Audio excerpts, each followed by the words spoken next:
Calcium rich ಇರ್ತಕ್ಕಂಥ ಒಂದು ಚಟ್ನಿನ ಇವತ್ತು ಮಾಡಿ ತೋರಿಸ್ತಾ ಇದ್ದೀನಿ. ಇದಕ್ಕೆ ನಾನು ಮೇಯ್ನಾಗಿ ಯೂಸ್ ಮಾಡ್ತಾ ಇರೋದು ಈ ಹಡ್ಜೋಡ್ ಅಂತ ಇರ್ತಕ್ಕಂಥ ಒಂದು ಗಿಡ.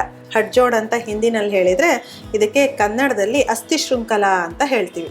ಅಸ್ಥಿ ಅಂತಂದರೆ ಮೂಳೆಗಳು. ನೀವೀಗ ಈ ಗಿಡ ನೋಡ್ತಾ ಇದ್ರೆ ಕಾಣಿಸ್ತಾ ಇದೆ ನೋಡಿ, ಒಂದೊಂದು ಮೂಳೆಗಳು ಜಾಯಿಂಟ್ ಆದಾಗೆ ಕಾಣಿಸ್ತಾ ಇದೆ.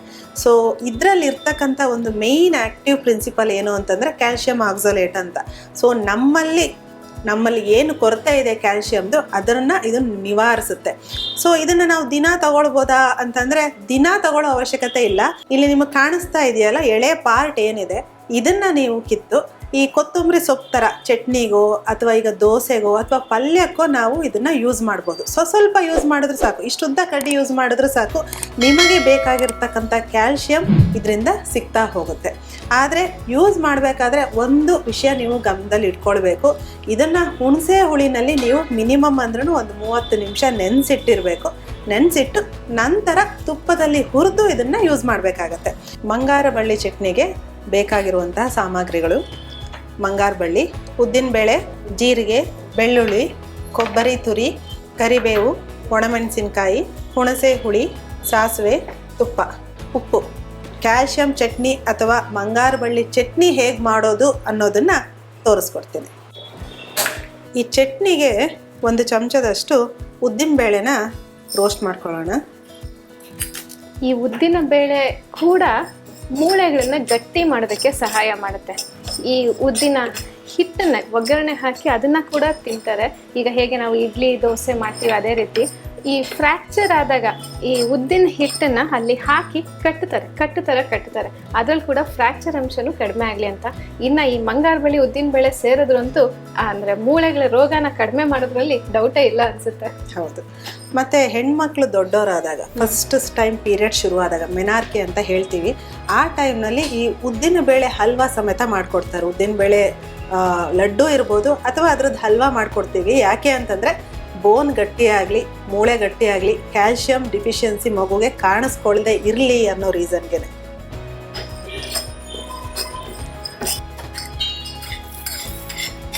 ಜೀರಿಗೆ 1 ಚಮಚ ಹಾಕ್ತೀನಿ.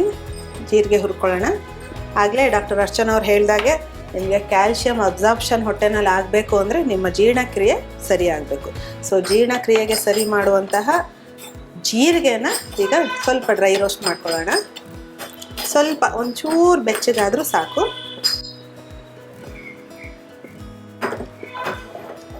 ಖಾರಕ್ಕೆ ಒಣಮೆಣಸಿನಕಾಯಿನ ಯೂಸ್ ಮಾಡ್ತಾ ಇದ್ದೀನಿ. ಈ ಹುಣಸೆ ಹಣ್ಣಿನ ನೀರಲ್ಲಿ ನೆನೆಸಿರೋಂತಹ ಈ ಮಂಗಾರ ಬಳ್ಳಿ ಏನಿದೆ ಅಲ್ಲಿದೆ. ಸೊ ಈ ಹುಣಸೆ ಹಣ್ಣು ನೆನೆಸಿರೋಂಥದ್ದು ಈ ರಸನ ಉಪಯೋಗಿಸೋ ಹಾಗಿಲ್ಲ. ಇದನ್ನು ತೊಳೆದ್ಬಿಟ್ಟು ಮತ್ತೆ ತುಪ್ಪದಲ್ಲಿ ಹುರಿದೆ ಉಪಯೋಗಿಸ್ತಾ ಹೋಗಬೇಕು. ಇದರಲ್ಲಿ ಪಿತ್ತಾಂಶ ತುಂಬ ಹೆಚ್ಚಾಗಿರುತ್ತೆ. ಈ ಪಿತ್ತಾಂಶ ಹೆಚ್ಚಿರೋದ್ರಿಂದ ಜೀರ್ಣಕ್ಕೂ ಒಳ್ಳೆಯದು. ಹಾಗೆ ತುಂಬ ಪಿತ್ತಾಂಶ ಇರೋದ್ರಿಂದ ಗ್ಯಾಸ್ಟ್ರಿಕ್ ಆ ರೀತಿ ತೊಂದರೆ ಆಗಬಾರ್ದು ಅನ್ನೋ ಕಾರಣಕ್ಕೋಸ್ಕರ ತುಪ್ಪದಲ್ಲಿ ಇದನ್ನು ಹುರಿಯುವಂಥದ್ದು. ತುಪ್ಪ ಅನ್ನುವಂಥದ್ದು ಪಿತ್ತನ ಕಡಿಮೆ ಮಾಡುತ್ತೆ. ತುಪ್ಪ ಅನ್ನುವಂಥದ್ದು ಪಿತ್ತನ ಕಡಿಮೆ ಮಾಡುತ್ತೆ. ಸೊ ಇದನ್ನು ತುಪ್ಪದಲ್ಲಿ ಹುರಿದಾಗ ಅದರ ಉಷ್ಣಾಂಶ ಅಥವಾ ಪಿತ್ತ ಹೆಚ್ಚಾಗುವಂಥದ್ದನ್ನು ಒಂದು ಅರ್ಧದಷ್ಟು ಕಡಿಮೆ ಮಾಡ್ಬೋದು. ಆದರೂ ಪೂರ್ತಿ ಕಡಿಮೆ ಆಗಲ್ಲ. ಅದಕ್ಕೋಸ್ಕರನೇ ಇದನ್ನು ವಾರದಲ್ಲಿ 2 ಸಲ ತಗೊಳ್ಳಿ ಸಾಕು, ಅದಕ್ಕೂ ಜಾಸ್ತಿ ತಗೋಬೇಡಿ ಅಂತ ಹೇಳೋದು. ಚಟ್ನಿಗೆ ಬೇಕಾಗಿರೋ ತೆಂಗಿನ ತುರಿನ ಹಾಕೊಳ್ಳೋಣ. ಒಂದು 3ರಿಂದ 4 ಕರಿಬೇವಿನ ಎಲೆ, ನೆನೆಸಿಟ್ಟ ಹುಣಸೆ ಹುಳಿ ಹಾಗೂ 1-2 ಬೆಳ್ಳುಳ್ಳಿ ಎಸಳು, ರುಚಿಗೆ ತಕ್ಕಷ್ಟು ಉಪ್ಪು ಮತ್ತು ರುಬ್ಬಕ್ಕೆ ಒಂದು ಸ್ವಲ್ಪ ನೀರು ಹಾಕ್ಕೊಳ್ಳೋಣ, ಸೇರಿಸ್ಕೊಳ್ಳೋಣ. ಯಾವುದೇ ಒಂದು ಅಡುಗೆನ ನಾವು ಮಾಡಿದ್ಮೇಲೆ ಅದಕ್ಕೆ ಒಗ್ಗರಣೆ ಹಾಕೋದು ನಮ್ಮ ಪದ್ಧತಿ. ಯಾಕೆ ಅಂತಂದರೆ ಏನು ಹೇಳ್ತೀವಿ ಅಂತಂದರೆ ಇದು ತರಕಾರಿ ಕಟ್ ಮಾಡಿದಾಗ ಅಥವಾ ರುಬ್ಬಿದಾಗ ಗ್ರೈಂಡ್ ಮಾಡಿದಾಗ ಕೆಲವೊಂದು ದೋಷಗಳು ಕಾಣಿಸ್ಕೊಳ್ಳುತ್ತೆ ಅಂತ ಹೇಳ್ತೀವಿ. ವಾತ ಇರ್ಬೋದು, ಪಿತ್ತ ಇರ್ಬೋದು. ಮಂಗಾರ ಬಳ್ಳಿ ಸಮೇತ ಸ್ವಲ್ಪ ಪಿತ್ತವನ್ನು ಜಾಸ್ತಿ ಮಾಡುವಂತಹ ಫುಡ್ ಅಂತ ಹೇಳಿದ್ವಿ. ಸೊ ಇದೆಲ್ಲ ವಾತ ಪಿತ್ತವನ್ನು ಬ್ಯಾಲೆನ್ಸ್ ಮಾಡಲಿಕ್ಕೋಸ್ಕರನೇ ಒಗ್ಗರಣೆ ಅನ್ನುವಂತಹ ಒಂದು ಕಾನ್ಸೆಪ್ಟ್ ನಮ್ಮಲ್ಲಿ ಬಂದಿರತಕ್ಕಂಥದ್ದು. ಸೊ ಈ ಒಗ್ಗರಣೆಗೆ ಈ ಚಟ್ನಿ ಎಲ್ಲ ಆದಮೇಲೆ ಒಂದು ಸಿಂಪಲ್ಲಾಗಿ ಒಂಚೂರು ತುಪ್ಪ ಹಾಗೆ ಹಿಂಗು ಎಲ್ಲ ಸೇರಿಸಿ ಒಂದು ಒಗ್ಗರಣೆ ಕೊಡೋಣ. ತುಪ್ಪ ಬಿಸಿ ಆದಮೇಲೆ ಒಂಚೂರು ಸಾಸಿವೆ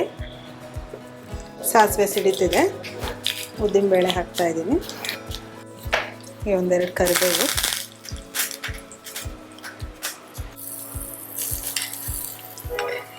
ಮಕ್ಕಳಿಂದ ದೊಡ್ಡವ್ರ ಸಮೇತ ಈ ಚಟ್ನಿಯನ್ನು ನಾರ್ಮಲ್ ಆಗಿ ರೆಗ್ಯುಲರ್ ಚಟ್ನಿನ ನಾವು ಯಾವ ಥರ ಯೂಸ್ ಮಾಡ್ತೀವಿ ಆ ಥರ ನಾವಿದನ್ನು ಯೂಸ್ ಮಾಡ್ಬೋದು.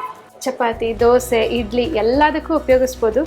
ಬಿಸಿ ಅನ್ನಕ್ಕೂ ತುಪ್ಪ ಹಾಕೊಂಡು ತಿನ್ಬೋದಲ್ವಾ. ಈ ಸಾಕಷ್ಟು ಚಟ್ನಿಗಳನ್ನ ಕೆಲವ್ರ ಮನೇಲಿ ಅಭ್ಯಾಸ ಇರುತ್ತೆ ಅನ್ನಕ್ಕೆ ಹಾಕಿ ತಿನ್ನೋದು, ಅದಕ್ಕೆ ಕೂಡ ನಾವು ಇದನ್ನು ಹಾಕಿ ಉಪಯೋಗಿಸ್ತಾ ಹೋಗ್ಬೋದು.